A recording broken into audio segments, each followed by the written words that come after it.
días, les agradecemos mucho su presencia a esta charla que gentilmente nos va a brindar Todd N.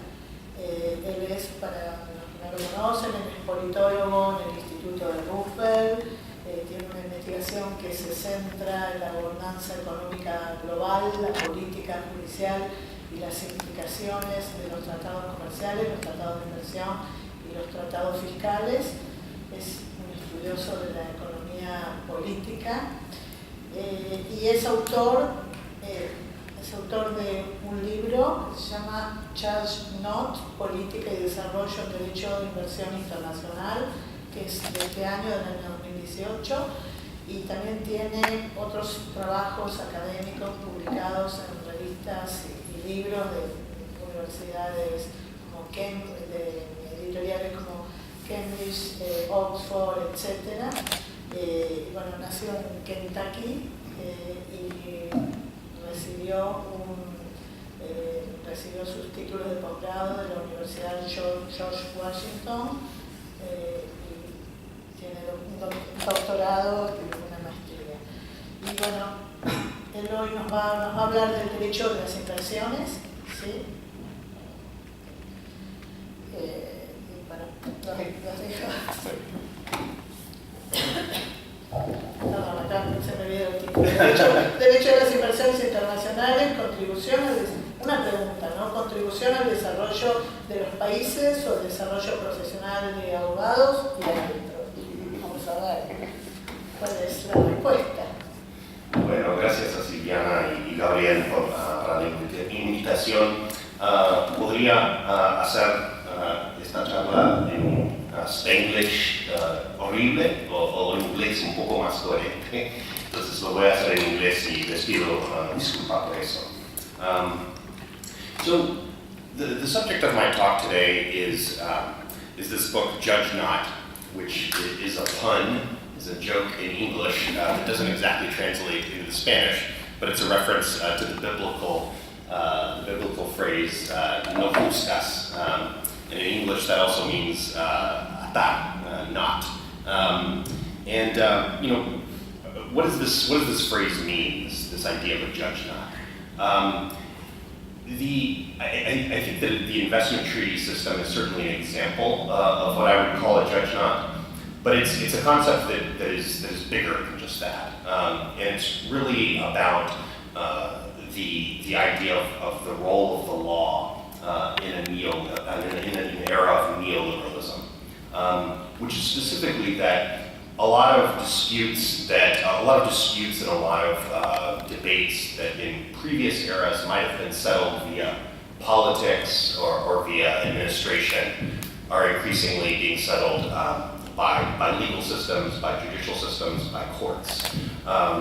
And you know, you can see this certainly in the United States, where whether the issue is abortion or the environment or gay rights or what have you, a lot of resources are going into resolving these issues in the court system rather than getting legislation passed in Congress. And in an era, especially in the United States, and a lot of the audience for this is ultimately sort of a U.S. popular audience and U.S. policymaker audience. We've seen for decades that a lot of foundations, a lot of research centers have dedicated a lot of financial resources into reclaiming rights in the courts at the expense of doing popular mobilization, political mobilization, and that worked for many decades. That worked fine. In the 1930s through the 1950s, we established the basic New Deal institutions in the U.S.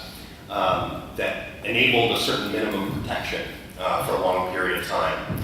But a lot of whether it's the Ford Foundation or sort of other foundations in the United States, a lot of their resources were spent on just defending the gains that were made during that period, and defending their gains primarily in the court system.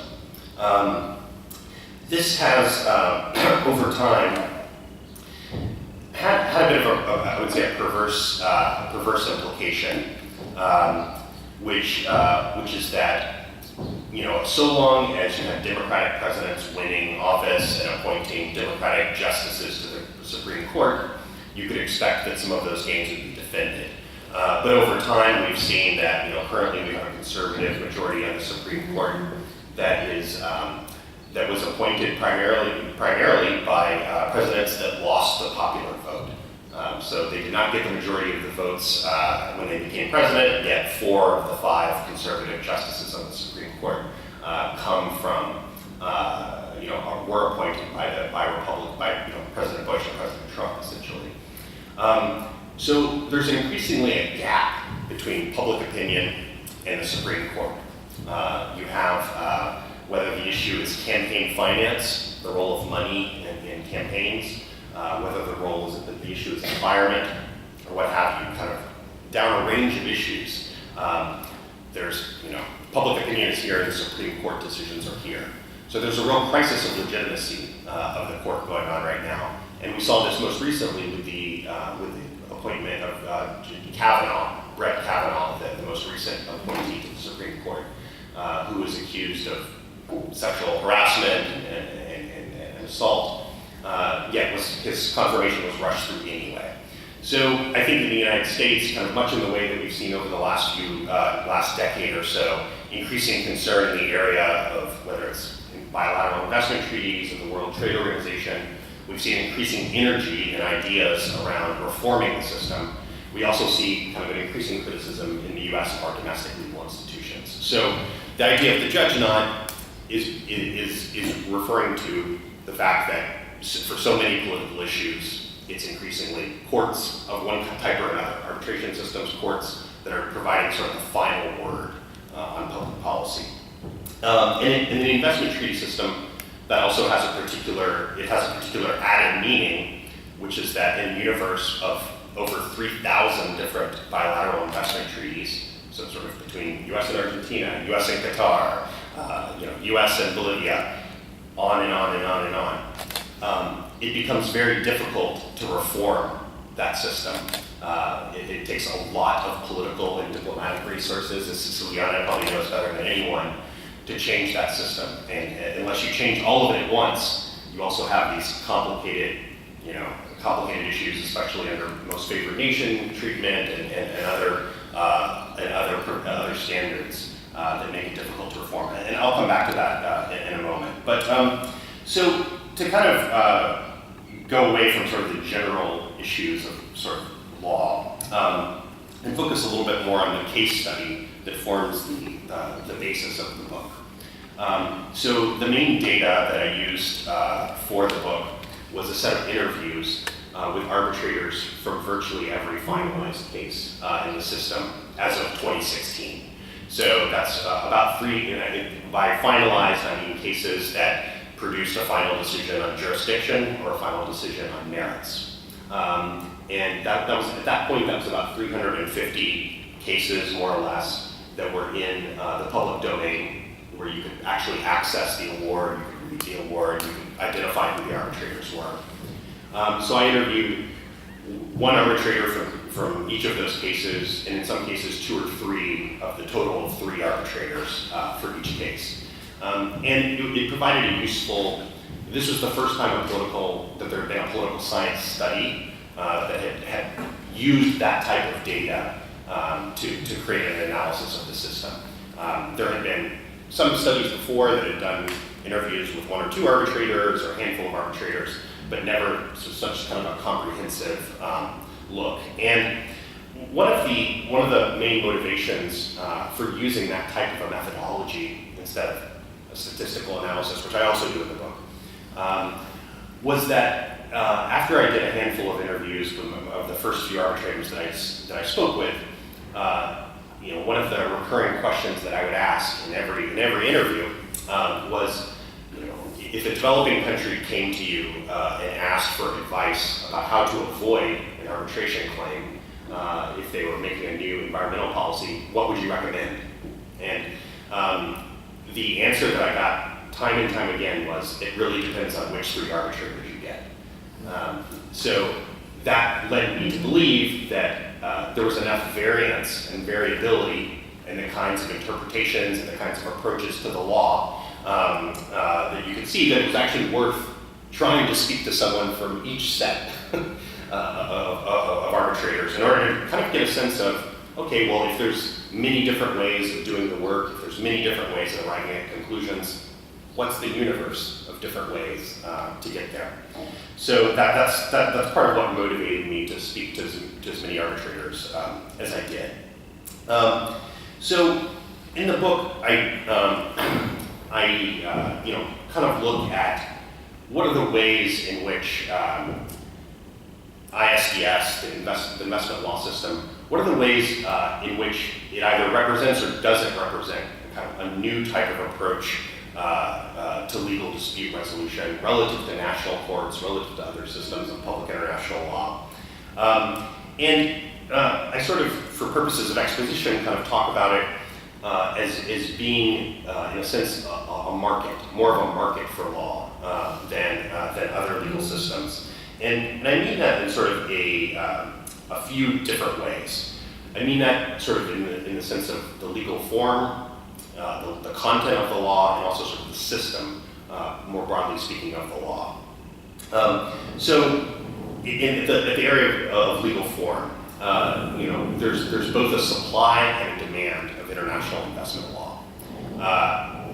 Cases are only convened if investors demand them. They have to bring the case against the state in order for an arbitration to be convened. And there's only the supply of investment law if the arbitrators write their award, as they're expected to do.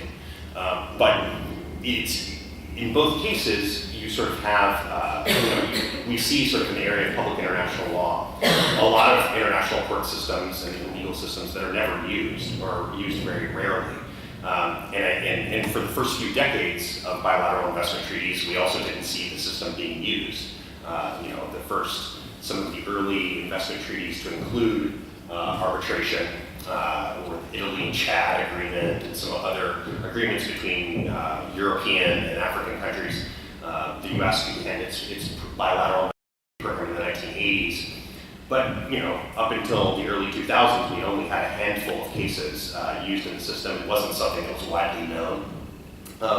So it really took a while. It took a number of years for there actually to be much of a demand for investment law. And then we've seen, sort of in the period since the 2000s, a sharp increase in the amount of cases. And Argentina probably knows that better than any other country, as one of the countries, if not the country, that's most often been challenged.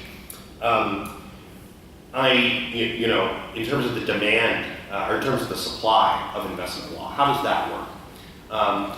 Well, because arbitrators lack tenure, because they're appointed on a case-by-case basis, I was interested in how they continued to be reappointed. What was the process whereby arbitrators were reappointed in case after case? So I discussed a lot of almost the kind of sociological dynamics between arbitrators that lead them. I spoke to some arbitrators that have served one case in the early 2000s and then were never reappointed again. And then I spoke to other arbitrators that are every week in a case, right? So there's a lot of variance. You have a few hundred arbitrators that have only served one or two cases, and then you have a group of about 15, 20 that have served in dozens and dozens of cases. So what explains that system? And one of the things that one arbitrator told me that that he's asked on a week-by-week basis for a word-of-mouth recommendation from law firms, from counsel. Should we appoint Mr. So-and-so to this upcoming arbitration? And the arbitrators build a lot of reputational capital when they serve in cases. They have an opportunity to make a good impression with their colleagues or not make a good impression.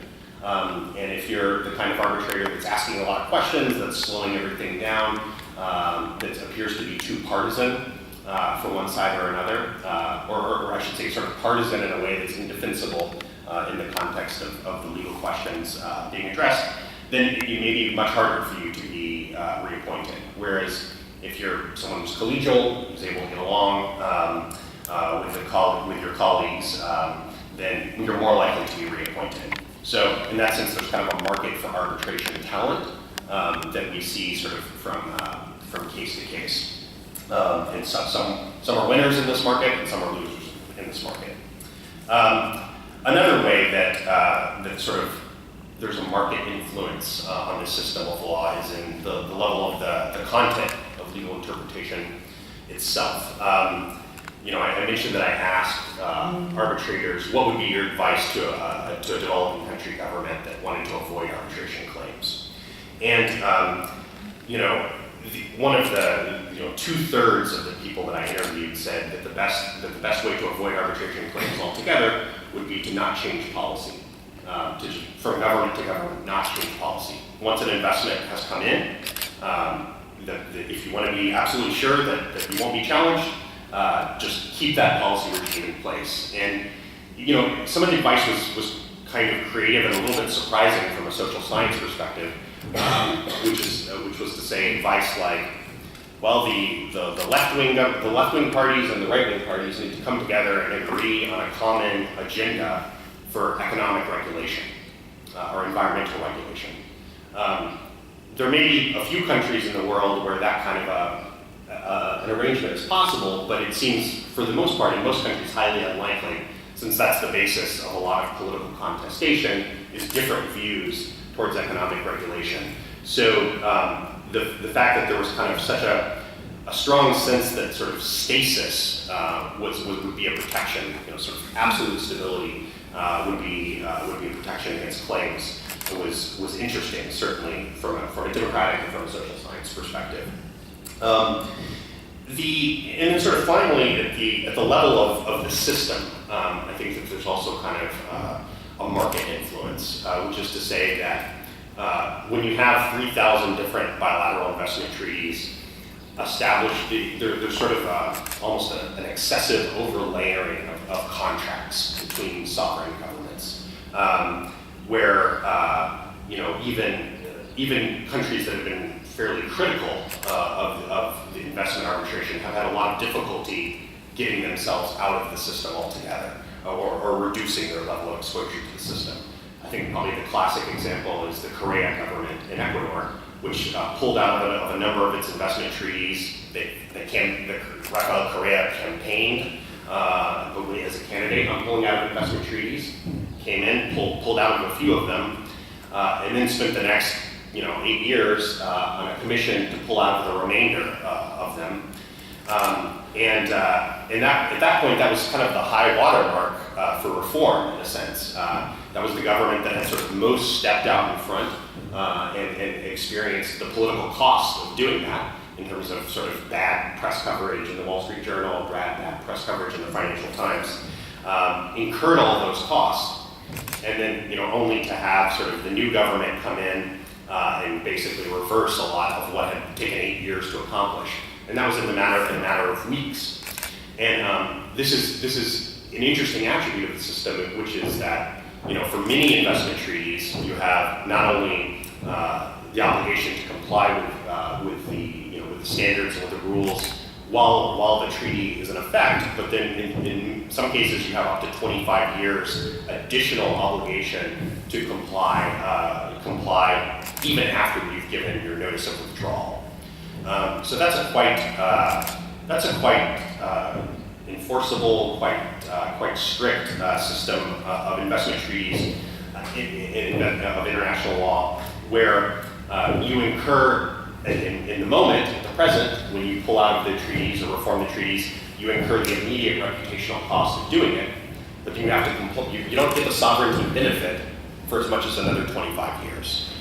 So really, it would be completely irrational for any government to try to pull out of the system, because it would be, I always say, if Donald Trump pulled out of the investment treaties today, it would be in the administration of Barron Trump, his 10-year-old son, 25 years from now, before the U.S. could actually change its policies in a way that might not comply with the investment treaty obligations. So it's not a very rational move to make, which is why it's so hard, I think, to change the system. Now, if this sounds overly critical, let me take a step back. I'm not an alarmist when it comes to investment treaties. And in fact, I think that compared with the record of states at the World Trade Organization, states have done a much better job defending themselves in investment treaties than in trade disputes. And they're different systems, and they're not totally comparable between the two. But I think it's clear that states have won. If you combine jurisdiction and merits wins, states have won more than they've lost in the system. Investors get, even when they win, get only pennies on the dollar of what they ask for. And importantly, unlike some other legal systems, the remedy for violation is compensation, not policy change. So in that sense, it's less sovereignty restricting than other conceivable forms of international law.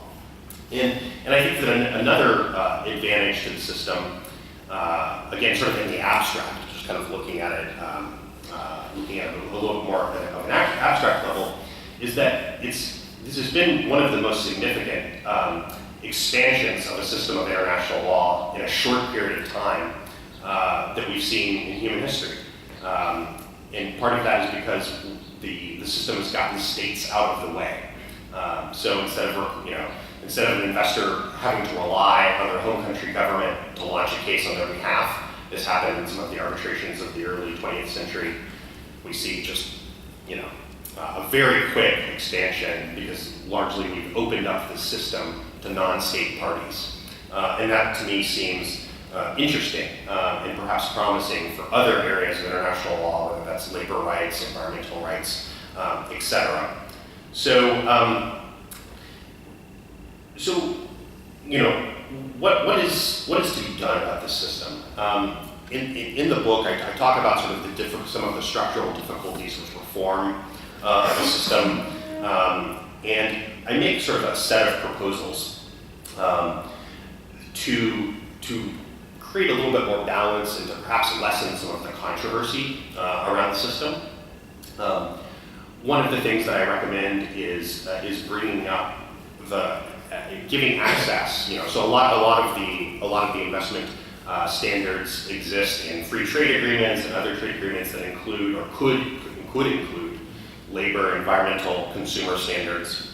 I think giving access to a broader range of interest other than just foreign investors to be able to reclaim their rights in the system is important for increasing the legitimacy of the system, so that it's not seen as just one narrow class of investors that get access. I think that would be a way to also, in the United States, from the US perspective, there's an extreme isolationist, anti-international law bias, I would say in both political parties in the US.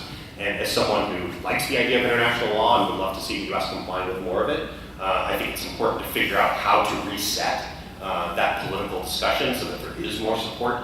And I think one way of doing that is getting the issues of interest in the Democratic Party more recognition and with more enforceability in our systems of investment and trade law. But I think sort of one thing that needs remedying, if I were going to remedy one thing about the investment law system as it works now, would be the issue of damages, which is to say that from a social science perspective, there's an excessive amount of litigation. There's an excessive amount of activity in the system. And what do I mean? In a system where investors are winning or are losing a majority of the time and getting so little of what they ask for, what's the incentive to keep bringing as much litigation as they do? And I make some calculations in the study to show that even though they get only a fraction of what they demand in damages on average across the universe of cases, the return on legal costs can be up to 1,500%, which is to say that if once the government has done the bad thing to you, you have a choice. Do you launch an arbitration claim or do you not launch an arbitration claim? In a sense, whatever you've lost is already sunk cost, right? So the decision at that point is whether you invest another few $1 million in hiring counsel, in hiring lawyers to litigate the case for you, or do you not spend that $5 million? As many of you will know, there's been an increase in recent years of third-party funding of cases where hedge funds or others give an amount of money to cover that $5 million in legal costs in exchange for a percentage claim on whatever is eventually awarded. It turns out that that investment, so even if it's not particularly rational for the individual investor to launch the case, it's very rational for the individual hedge fund or law firm to launch the case, because on average they're making quite a good return on that. So to me, that's dysfunctional. That encourages more litigation than would otherwise be rational.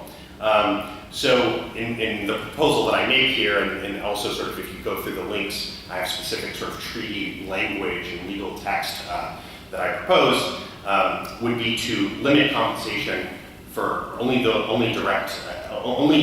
situations closely analogous to direct expropriation. But then for other cases, to continue to allow fair and equitable treatment and other claims to be made, but the outcome would be an award, a decision, where investors can do naming and shaming of governments that they find problematic, but at the end of the day, it would not be a big payday for the investors or for the law firms that brought the case. It would be, and this is consistent with some of the observations that my interview subjects made, which is that one of the big virtues and values for investors of the system is being able to have a notice on the World Bank on the ICSID website saying, here's a claim, we're launching this claim, and then that allows them to go to the US Congress and to other places and say, we have this claim, can you please raise this issue in your bilateral talks with X government? That seems to be one of the main values of the system, because it's certainly not getting back the full value of your investment. So that system would continue to be preserved, but it would be expanded to a broader set of interests. So I think with that, since we have the room for only about a total of an hour, I'll stop, but would love to take questions or sort of expand on any part of this exposition that I made here. And also just a plug for the book. It's available on Amazon. You can get it for not a very expensive price for an academic book, so I encourage you to do that. Bueno, muchas gracias. Antes de abrir las preguntas al público, me gustaría yo hacer una. Después le voy a dejar a Gabriel a ver si quiere hacer otra.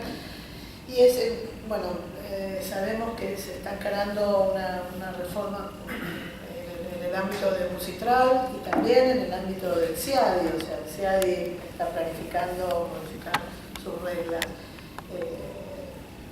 ¿No crees que con las modificaciones que se están planificando, por lo menos en el CIADI, que es lo más concreto, porque Musitral recién estaría empezando, sería suficiente o mejoraría un poco el sistema tal como está hoy en día, o es más de lo mismo, digamos, un poco maquillado? So I think that it's a very interesting proposal, and of course the idea of something like an appellate body or a more tenured group of adjudicators, that idea has been around a long time. So I mean, in the early 2000s, this was an idea that was floated at ICSID and CIADI, and the Bush administration committed to look into it, and then they ended up just abandoning the idea altogether. So it's kind of been an idea that's had starts and stops over the years. I think that it would do a move to a sort of a more tenured body, would do away with one of the advantages of investment arbitration, which is relative to a system like the World Trade Organization. At the World Trade Organization, you have the appellate body make decisions, and they might not be the best decisions, but then because they've made them, they tend to follow the precedent over time and extend it, and so there's a lock-in of precedent, which on the one hand, you could say is sort of valuable from a legal certainty perspective. But on the other hand, it makes the system less able to correct its own errors. So, if you look at sort of, and I have in some exploration of the case law in one of the chapters, but if you look at sort of the early set of cases from the early 2000s, there was, a fairly sort of anti-state bias, I would say, in a lot of the decisions. And some of that's because of they're the first generation treaties.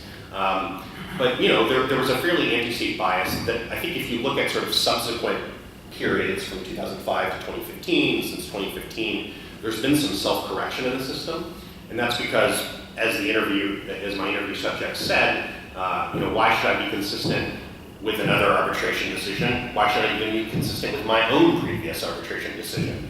So there's a sense that there's a benefit of legal certainty, but there's a trade-off of being able to correct errors in the system. And I think that making the system more like the World Trade Organization we would get certainty, but we would lack the flexibility of the system that we see now. In the U.S., of course, right now we've only, in the next week here in Buenos Aires, we'll have the Trump administration signing the new NAFTA with Mexico and Canada. And it's a bit of a different model than what the European Union and others are pursuing.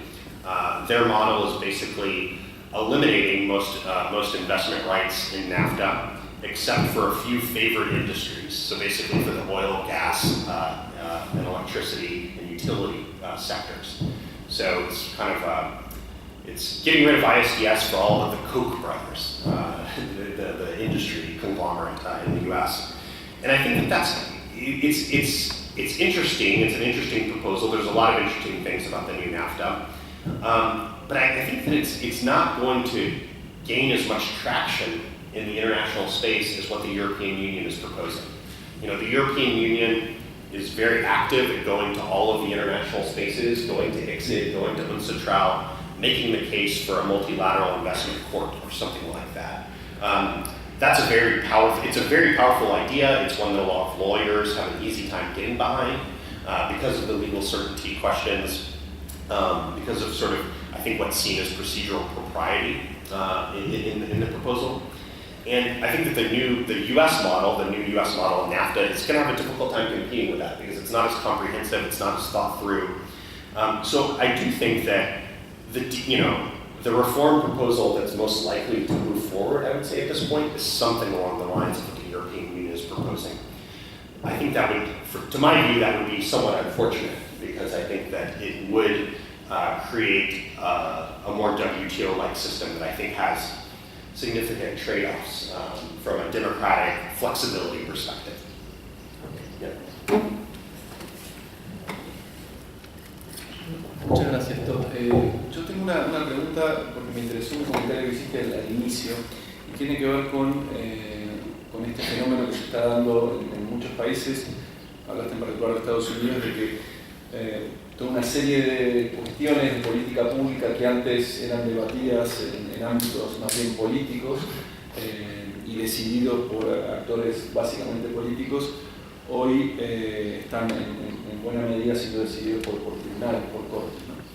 Y en mi opinión creo que evidentemente hay una cuestión seria para pensar, que es la cuestión de la legitimidad democrática, ¿no? De algo que era decidido por autoridades elegidas democráticamente, ahora son decididas por jueces que tienen un procedimiento de selección a veces distinto, y entonces en qué medida esas decisiones representan al menos a la mayoría de la población. Ahora, quizás llevando eso al ámbito del arbitraje de inversiones, si existe un paralelismo con esto, y la pregunta que un poco te quería hacer es, también el arbitraje de inversiones en alguna medida, como dijiste, puede verse en ese sentido, es decir, cuestiones que en ausencia del arbitraje de inversiones, por lo menos en una primera instancia, eran tratadas por canales políticos entre los dos estados, digamos, entre el estado donde se hacía la inversión y el estado de nacionalidad del inversor, y entonces había evidentemente ahí mucho componente político en el medio, sin perjuicio de que hubiese o no también alguna posibilidad de ir a algún canal legal, pero evidentemente hay un alto componente político en todo lo que es la protección diplomática y demás. Y hemos pasado de ese sistema, que no ha sido completamente abandonado, pero que en buena medida ha sido sustituido por el arbitraje de inversiones, ¿no? Donde tenés un tribunal que va a resolver aplicando normas jurídicas. Y pensando un poco en lo que pasó en Argentina, ¿no? Si uno dijese, bueno, ¿qué hubiese pasado si no hubiésemos tenido todos los arbitrajes, no hubiese estado el CIADI, no hubiésemos tenido todos los tribunales de inversiones cuál hubiese sido la situación en un escenario de colapso, en un escenario en el cual se toman medidas que afectan a un montón de inversores extranjeros. Hubiese sido mejor, peor, porque evidentemente hay muchas críticas para hacer al sistema de arbitraje de inversiones. Argentina hizo muchas y creo que, modestamente, creo que el tiempo nos ha dado un poco la razón en cuanto a que las críticas que hizo Argentina, muchas de esas, hoy en día, muchos estados las han recogido. Ahora, evidentemente el arbitraje de inversiones tiene problemas y tiene muchos defectos. Algunos se están remediando, otros todavía no. Ahora, ¿cómo compara una situación en la cual tenés esos tribunales frente a una situación en la cual tenés un escenario de política que me parece que es distinto, tal vez, un escenario Estado-Estado, a un escenario en el cual tenés una discusión política pero dentro de una misma sociedad? No sé si crees que son distintos los escenarios. Yeah, great question. Well, so I should say, kind of just at the beginning, that one of the main promises of investment treaties at the beginning was the idea of depoliticizing investment disputes, and that sort of means a very specific thing. When people say that, they, especially in my interviews, the idea was that he was getting rid of gunboat diplomacy, getting rid of sort of sending in the Navy whenever there was a non-payment of a debt or an expropriation. That investment treaties were doing away with that. A lot of the political science research that's used some of the resources like WikiLeaks. So a few years ago there was this huge dump of State Department documents that looked at correspondence between Washington and U.S. embassies in Lima and Buenos Aires and other places, and looking at sort of what was the agenda on a day-by-day basis for the diplomats, for the U.S. diplomats in the embassies. And they were able to, there was a great study just published that was able to match the filing of investment treaty claims by investors with the calendar, with the daily schedule of the diplomatic staff of U.S. embassies around the world. And what they found was very interesting. They found that far from depoliticizing investment disputes, it was basically both things happening at the same time. So at the same time that there was investment arbitration proceeding, you also, in parallel, had embassy staff pressuring the host country government's sessions. So it's not an either or. It's kind of happening, I think, at the same time. Now, I think one of the virtues of investment arbitration, or just arbitration generally, because as I say, I'm proposing expanding the system to a broader set of interests, is that it is at least somewhat more public than the sort of private political pressure that happens between governments, which is to say that there's filings. If we adopt the trial transparency provisions, there's more transparency. Some of what the governments are doing, some of what the investors are claiming is happening in a more public space. Again, it's not much more public, but it's somewhat more public than pure government-to-government pressure. And I think that allows, from a democratic legitimacy perspective, more transparency is a positive thing. If Enron or Exxon or some of these companies are making excessive and ridiculous demands of a government, I think from a democratic legitimacy perspective, it's better for that to be debated in public filings that the public can access and sort of see what's being requested, because then that allows a counter pressure, right? That allows the public of a country to make demands of their own government, to not give in, or to modify their position vis-a-vis the international company.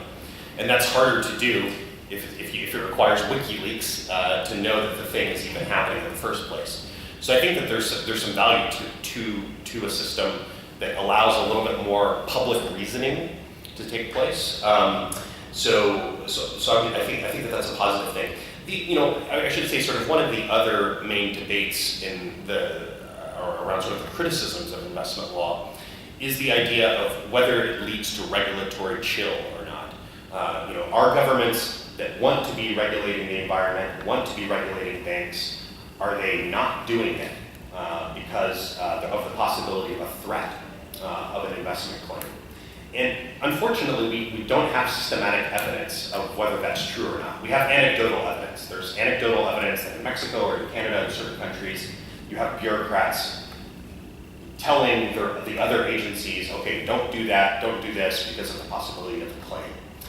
But we lack sort of systematic evidence to know if this is happening across a broad range of countries.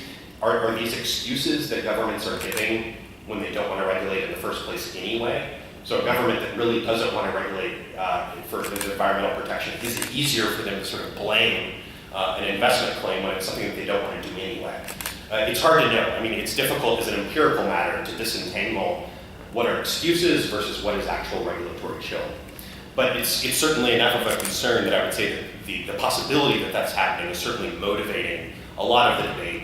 And it's one reason that I suggest that lessening the role of money, of financial damages in the system, would be a way of taking off some of the pressure, some of the pressure that might make the system less democratically legitimate than it could otherwise be.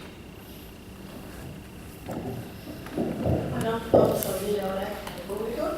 Sí. Todd, digamos, en tu posición y el punto que hiciste reputacional,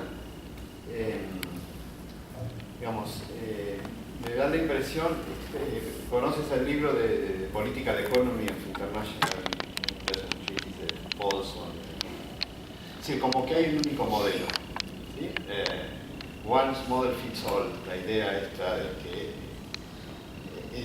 y bueno, yo he investigado, yo soy economista, pero en su momento he hecho una comparativa entre los tratados bilaterales firmados por Asia y América Latina, 500 y pico de tratados, y digamos, algo diferente.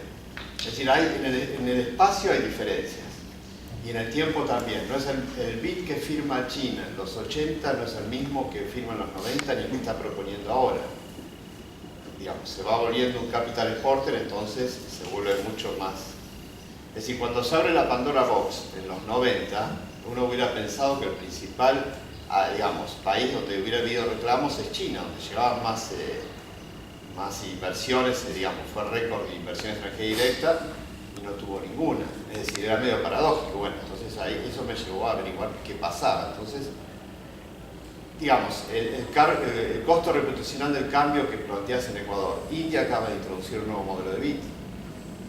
Es decir, tiene que ver también, digamos, ¿por qué? Y hay un montón de ejemplos de interés de recuperar espacio de política. No sé si se entienda lo que voy a decir, que no hay un modelo único. Y hay un interés muy grande de algunos emergentes por recuperar ese espacio de política. Es más fácil, como decís vos, decir, bueno, no podemos hacer esto porque el BID me va a generar una demanda, etcétera, etcétera. Pero es decir, yo creo que América Latina toma instituciones, Asia es más de fijar y estratégicamente firmar que le conviene. Es decir, no es solamente China, India, también lo tenés en otros países, ¿no? Bueno, el mismo Australia que no quiso firmar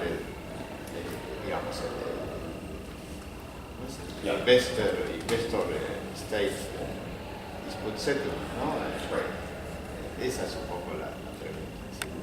Yeah, so, I could write a sequel to this book, which would be all about the diplomats, the negotiators that are actually negotiating the treaties, right? It's a different focus. It's an important one. I mean, that's the space where governments can actually do something, right? I kind of come back to the quote that I mentioned at the beginning, which is that, I asked arbitrators, what's the best way to avoid a claim? And they said, it really depends on which arbitrators you get, right?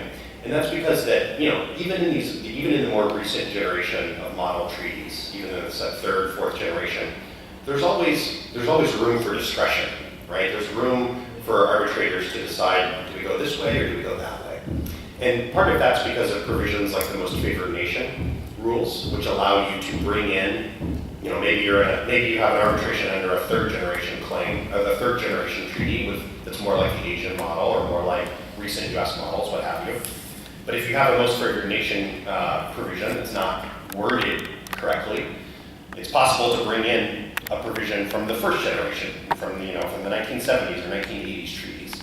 So there's room within, for investors to make big claims, for arbitrators to make expansive interpretations, even under the sort of the newer treaties. You know, I mean, this is a little bit sort of inherent in any issue of legal interpretation, right? Which is that there's a certain discretion, a certain flexibility given to judges, given to arbitrators, to fit the law to the situation at hand. You know, it's difficult to imagine a system where that discretion completely goes away. There will always be opportunities to use that discretion. And I think that the issue over the long term is, are the provisions within the treaty making it more or less likely that arbitrators will use their discretion in a way that's favorable towards regulatory sovereignty or not? And I think that's the piece of the puzzle that's harder to resolve just by sort of fixing the words of the treaties themselves. You can do some things, and you should do those things, but it does mean that you know, so long as the ultimate decision maker is the judge not, you know, is the sort of the final decider, it makes it hard to, you know, to check and balance those interpretations. You know, and for instance, one of the other things that I asked my interview subjects was, you know, do you think an appellate body is a good or a bad idea? Most of them said it was a bad idea. And, you know, in part that's kind of maybe self-interested, they don't want to have their decisions reviewed. But, you know, the system that we have now, and this is something where the European Union proposals are a little bit of a step, I would say, in a direction towards resolving this problem, is having more of a sort of second layer of review. You know, countries have decided through the Washington and the New York conventions, they've decided to give national courts a very limited review of arbitration decisions. That's something that could be changed. You could expand the public policy exception to allow sort of a greater national court review of arbitration decisions. That would be one way to address the issue of arbitral discretion. There are other ways. There's a number of different ways to address the issue. But I think so long as you have, you know, the possibility of sort of adventurous legal interpretation, that's always going to be a challenge, kind of no matter in essence what you do with the treaties themselves. ¿Alguna otra pregunta? Por favor. Sí, doctor Vinuesa. Esta es una pregunta muy personal que no necesita contestarla. ¿Le cree a un árbitro todo lo que dice cuando usted le hace un sentido? No, it's interesting. You know, from a political science perspective, this was an issue that came up in the debates around the methodology for the book, right? Which is exactly why should you believe any interview subject ever, right? When there's perhaps a self-interest in describing the system in a particular way. So one of the things that I did was it's anonymous, so that I don't attribute any of the claims to anybody. So there's, in that sense, a little bit less of a direct political benefit. I had some arbitrators that said, "No, please put me on the record. I'd love for investors to know that this is my point of view." And I said, "No, everybody. There's no benefit that you can get from talking to me other than just you know, doing a nice favor for a researcher." So that was one check that I used. I also sort of structured the interviews in such a way as to invite a lot of self-reflection, a lot of self-criticism, a lot of you know, checks to sort of make sure that you know, these were fairly long interviews, so they were anywhere from 1 to 3 hours. So that enabled the possibility of seeing if there were internal contradictions in what was being said. So maybe the first thing they said sort of sounded like a sales pitch for arbitration, but then later on, over the course of the interview, there were other things that made it seem that, oh, maybe there are in fact actual downsides to the system. So it was a way of having more internal validity of the interviews themselves. Now, none of this is perfect, but it's sort of the best you can do with this kind of data. So I made some efforts to control for it, but it's not perfect. Una segunda pregunta sobre el proceso de investigación de su libro está referida a si hay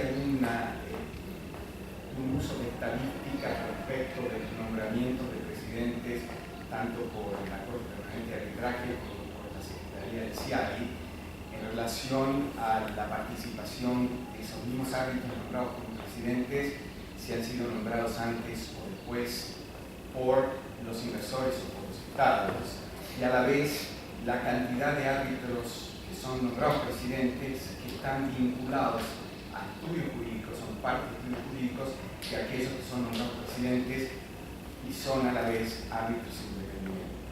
Hablando de esto como para llegar a una conclusión sobre la supuesta neutralidad, y comentario final es la diferencia en los casos comerciales. Cualquier caso comercial en la Cámara de Comercio de París se nombra un presidente y ninguna de las partes puede presumir cuál va a ser el resultado. Yo le puedo asegurar que cualquier caso, tanto si hay como corte permanente de arbitraje, una vez que se nombra el árbitro, usted sabe cuál es el outcome del caso. Salvo contadas excepciones que serían aquellas vinculadas a árbitros realmente independientes, independientemente de que estén en estudios jurídicos o no. Pero hay un grupo, la imagen interna conocemos, cómo se manejan todos, entonces cuando aparece un señor determinado ya sabemos el resultado. Y esta es la verdadera crisis de dos instituciones. Es una crisis realmente muy seria. Por eso mi pregunta sobre el secreto de los árbitros, yo le invitaría a ser invisible, dando código para arbitrar. So that sounds like a great sequel to the book. That specific exercise isn't something that I did in the book, but it's useful and it's interesting. And one of the things on this project, I mean, so this was a PhD dissertation that became a book. One of the frustrations of the project was that I gathered way more data than I ended up needing to use, and in part that was because when I started the project, UNCTAD did not have its database of cases. I mean, they had one, but it wasn't very good, and it wasn't very detailed, and it was not updated very frequently. So I basically reconstructed that from scratch myself. And the week that I defended the dissertation, UNCTAD published a brand new database with all of the cases completely updated, making immediately obsolete one of the main contributions of the project.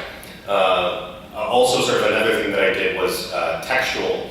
Right now, there's one of the big things in political science is doing automated textual analysis of legal text. I spent many more hours than I care to remember converting the PDFs of Metalclad and all of these decisions into sort of a text that you could analyze in the computer. It ended up, that's additional chapters that never made it into the book because it was already kind of a complete project. But anyway, I'll take this as a recommendation for sort of the next generation of work on this project, because I think that you're right, that's absolutely a vital question to look at. José. Sí, Todd, teniendo en cuenta que se limitan mucho las medidas que pueden tomar los estados luego de celebrar tratados, que los nuevos tratados tienden a restringir los derechos de los inversores o limitarlos a hacerlos más concretos que antes, que el costo reputacional de salir del sistema es muy alto y que no hay una clara relación entre la celebración de tratados y obtener inversiones. ¿Qué incentivo tendrían los estados para expandir el sistema y no seguir limitándolo? ¿No? No, it's a great question. I mean, as you point out, there's no consistent economic evidence that signing the treaties leads to an increase in FDI. That was one of the promises of the system. It is not borne out in reality. The challenge is sort of what you do. It's kind of an unprecedented situation. I wasn't able to find anything in sort of the history of international law where you had as many different treaties as the investment treaty system has, at the same time as a desire to reform them. So I think there's complex issues of sequencing, which is how do you, in a world where sort of the investor has a lot of possibility of picking, we saw this with the Australia tobacco claim, right, the Philip Morris case, which you have sort of a US and a Swiss company using a Hong Kong bilateral investment treaty in order to challenge Australia. This is a very kind of complex system where the investor has a lot of options of where they incorporate, where they choose to launch the claim. And it's something that relatively disadvantages states, right? So the proposals that I make are looking at sort of what's worked and what hasn't worked about previous reform efforts, including the idea in the 2000s of creating the appellate body, some of the reasons why that didn't work, why that didn't sort of take off. And trying to sort of, one of the proposals I make is using this example of the Mauritius Convention, which was an instrument to increase the transparency of UNCITRAL proceedings. They have this instrument where if any, it's sort of a set of obligations, any two countries that sign up to that set of obligations automatically and retroactively have all of their past investment treaties updated. To me, that seems like a very efficient way of addressing reform in the system. So whether you're just doing the parts of the proposal that I make that limit the rights of investors, which is to say limiting the role of financial damages, whether you want to do that only, or whether you want to expand sort of the system to include labor and environmental and other obligations, you can do that or you don't have to do that. But the mechanism that I propose is something like the Mauritius Convention, so that the whole network of investment treaties starts getting updated in a more efficient manner than going one by one to each set of bilateral agreements. So, because I think that sort of, unless, and this is what Korea and what other governments have seen, unless you address the whole system at the same time, your whole stock of investment treaties at the same time, there's always the possibility of treaty shopping with the network of the past stock of agreements that you had. But of course, that's very difficult to ask, especially a developing country, to do, right? To sort of stand in front of international capital and say, we want off the train, right? That's very challenging. That's very challenging politically and economically for a country to do. So this is part of the reason that, again, sort of one of the main audiences for this is the U.S. public, is the U.S. policymakers. I think in the next few years we're going to see a change of administration in the U.S. Hopefully one that's more sympathetic than either Trump or, frankly, Obama or the Clinton administration were as well on some of the topics that are addressed in the book. So I think that if the U.S. and a few other countries can get behind sort of a progressive, forward-looking alternative, that's going to make it easier for other countries, especially developing countries, to jump on board. No sé si hay otra pregunta. Bueno, Todd, te agradecemos mucho. Creo que esta charla ha sido muy productiva y sobre todo, frente a esta reforma que se está encarando, en Citral o en el CIADI o las propuestas de la Unión Europea también, así que me parece que es muy productivo, y Argentina también se tiene que plantear qué hacer frente a esta futura reforma que se está encarando en el ámbito de los Citral, que se está por lo menos discutiendo en el ámbito de los Citral. Bueno, muchas gracias. Sí. Muchas gracias.